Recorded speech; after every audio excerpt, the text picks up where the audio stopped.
Good afternoon, ladies and gentlemen. On behalf of the National Park Service, I'd like to welcome you to Vicksburg National Military Park on the 157th anniversary of the ending of the Siege of Vicksburg. Directly over my right shoulder, you'll see a tall oak tree and an upright turned cannon, denoting the spot called the Surrender Interview Site. It was here at 3 p.m.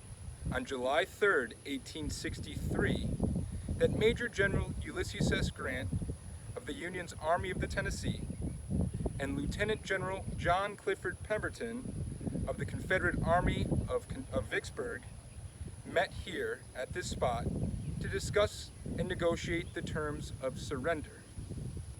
The Siege of Vicksburg began on May 18, 1863, as the Union Army of the Tennessee's vanguard reached the outskirts of Vicksburg and saw the ominous trenches of the Confederate defensive works. On 2 days of assaults, May 19th and May 22nd, Grant's Army of the Tennessee assaulted the major siege works here at Vicksburg and was bloodily repulsed. Deciding that assault was not an option anymore, Grant's army dug in, enveloping the entire Vicksburg line and cutting it off completely to reinforcements and supply. The Siege of Vicksburg would last from May 18th till July 4th, 1863. On June 20th, 1863, a full month into the Siege of Vicksburg, General Joseph Eggleston Johnston, commanding the Confederate armies in the Western Theater, suggests a plan of attack for General Pemberton's army to break out of the Vicksburg defenses and to link up with an army he's collecting around Jackson and Canton, Mississippi, roughly 45 to 60 miles east of Vicksburg. 3 days later, on June 23rd, Pemberton, realizing the demoralized state of his army in Vicksburg and understanding that Johnston's plan would not succeed, decides to ask for negotiation of terms of surrendering Vicksburg. On June 28th, Pemberton receives a note under the door of his headquarters on Crawford Street in downtown Vicksburg. It's an appeal, a plight of his soldiers, anonymously written, that's expressing the opinion of all men in the Army of Vicksburg. On July 2nd, 1863, a council of war meets at Pemberton's Crawford Street headquarters. He's gathered his 4 division commanders and subsequent brigade commanders of those divisions to hear their opinions of the plight of their men. Could they break out of the Vicksburg defenses, fighting their way through Grant's army and marching 45 to 60 miles east of here to link up with Joseph Johnston's army? Almost all of the generals agree. There's no way that that could possibly happen. And so, it's decided on July 2nd, 1863, that Pemberton must discuss the terms of the capitulation of Vicksburg. Now we have to think about what was going through Pemberton's mind. It's about making the right decision. I think we can all think about some time in our lives where we had to make a tough decision, the right decision, even if we knew that we didn't want to do it. If you've ever had an instance like that, we'd love to hear about it in the comments below. John Clifford Pemberton has to make that tough decision. He must meet with Grant. And thus, at 10 a.m. on July 3rd, 1863, Pemberton sends Major General John Bowen to discuss the terms of capitulating Vicksburg. General Bowen, riding out with Pemberton's Chief of Staff, Colonel Lewis Montgomery, under a white flag, rides out of the Baldwin's Ferry Road. The flag, unfortunately, has not unfurled, and thus as the 2 officers ride into the open, they're fired upon by men of Grant's army. Quickly unfurling the flag, of course, the 2 officers are brought within the Union lines, and Pemberton's terms of surrender are given to Ulysses S. Grant. Reading those terms, Pemberton wants the Confederate Army to be able to march out of Vicksburg, weapons in hand.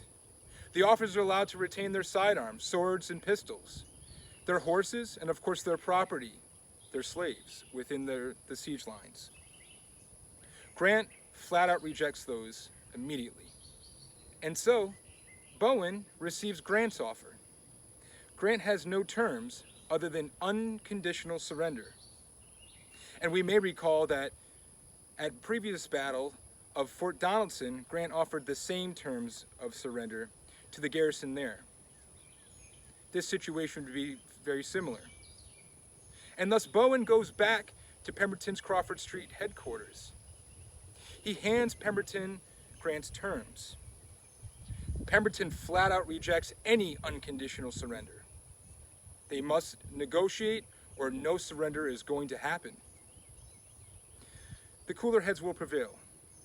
Bowen, very sick with dysentery and understanding the plight of the men and women in Vicksburg, decides to play Pemberton.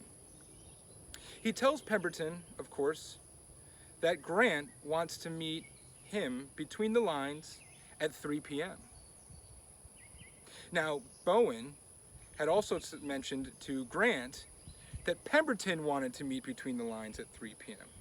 And so as you see, General Bowen is trying to ensure that Vicksburg is surrendered and the plight of the men and women of Vicksburg ends. Riding out the Jackson Road, Pemberton, with his Chief of Staff, Lewis Montgomery, and Bowen will begin to make their way down the hill behind me, meeting where you see the oak tree is today. On the Jackson Road on the Union lines comes Grant with two of his corps commander, Major General James B. McPherson and Major General Edward O.C. Ord, and subsequent division commanders, some of which were Andrew Jackson Smith and John Logan. These generals will meet underneath the stunted oak tree, and they will begin by shaking hands and talking about their commonalities, an instance that happened over and over during the American Civil War. Many of the officers meeting underneath the oak tree had served in the Mexican-American War together. They had also been in the old army, the regular army, before the Civil War. And thus when the pleasantries and the conversation is ended, both commanding generals of the Union and Confederate Army here at Vicksburg stand idle. Both are under the illusion that each one wants them to meet. But Pemberton initiates the conversation. He says, "It's my understanding that you wanted a personal interview today." Grant replies, "There is a misunderstanding. I have heard differently." Pemberton then asks, "It is my understanding that you have no other terms other than unconditional surrender." To which Grant replies again, "There are no other terms." Pemberton, now agitated, in so many words, tells Grant that the conversation does not need to go any further and that both armies can begin fighting right now. But cooler heads prevail again.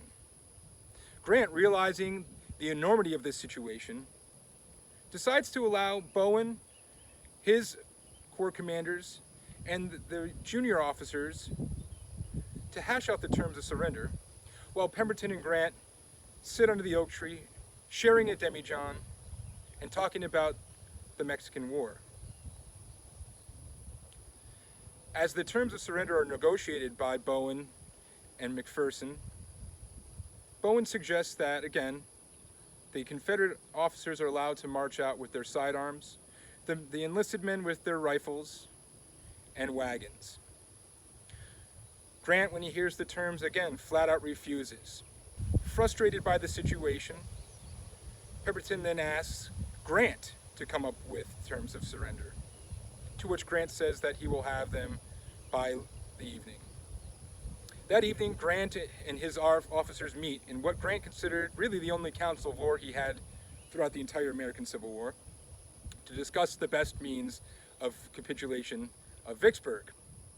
Many of the officers believe that by allowing the defenders of Vicksburg to be paroled and march out without their arms, that will allow Grant's army then to immediately continue active campaigning.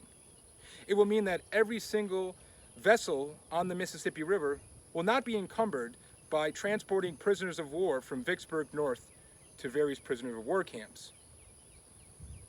Thus, the terms are given to Pemberton on the night of July 3rd with an ultimatum. That ultimatum is that if they do not hear from Pemberton and he does not accept the terms of surrender by 9 a.m. July 4th, 1863, that they will consider the terms void and that both sides will continue to shell. Overnight, Pemberton sits in his Crawford Street headquarters, mulling over the situation and realizing that he has no other choice but to surrender Vicksburg. On the morning of July 4th, Independence Day, Grant receives word that at 10 a.m., the men of the Army of Vicksburg will march out of their trenches, standing on top of them, stack arms and fold their banners over them, and march back into the trenches. At that point, Union soldiers can march into the city and take occupation. Grant, receiving that news early on the morning of July 4th, is relieved. His son Fred, sitting on a cot next to him, remembering years later, says, "Thank God, Vicksburg has surrendered." This is an important moment in the American Civil War, and it's an important watershed moment in American history. With the capitulation of Vicksburg, Mississippi, the surrender of Port Hudson, Louisiana, the entire Mississippi River is now opened to Union naval vessels. More importantly, it's open to Midwestern northern commerce, from Minnesota all the way down to New Orleans. Effectively, it cuts the Confederacy in two. Texas, Arkansas, and Louisiana will now be an afterthought. The beef, cattle, and supplies coming out of those three states will no longer be a viable source to the Confederacy east of the Mississippi River. An entire Confederate army is surrendered. 30,000 effective soldiers are now taken out of the war and have to await their exchange. But it's at this moment that Grant, whose reputation before Vicksburg was waning, begins to skyrocket. From Vicksburg, he goes to Chattanooga, where he relieves another siege. From Chattanooga, he's made commander of all Union forces. And from that point, he battles Robert Edward Lee in the Eastern Theater, ultimately capturing Lee at Appomattox Courthouse in April 1865.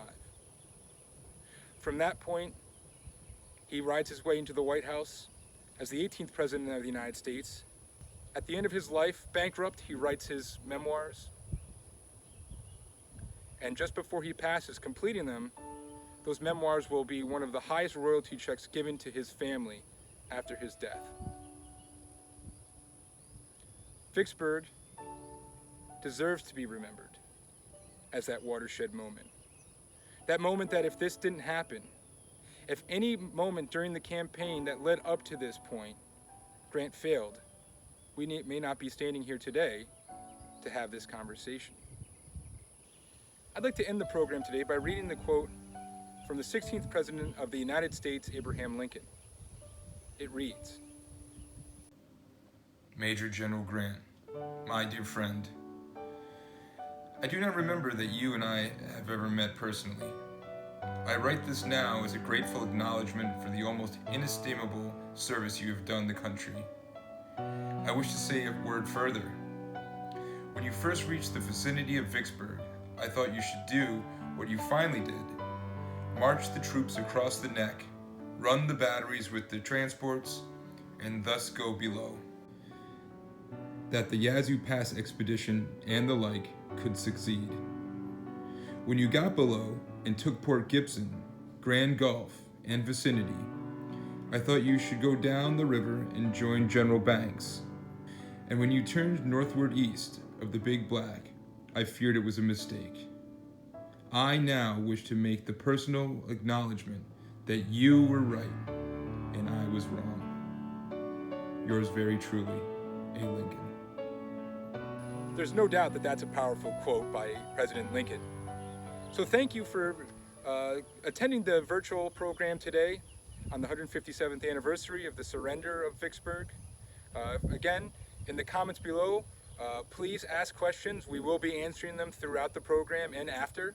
But again, thank you so much for attending and getting to see, at least virtually, a little part of Vicksburg. Take care, y'all.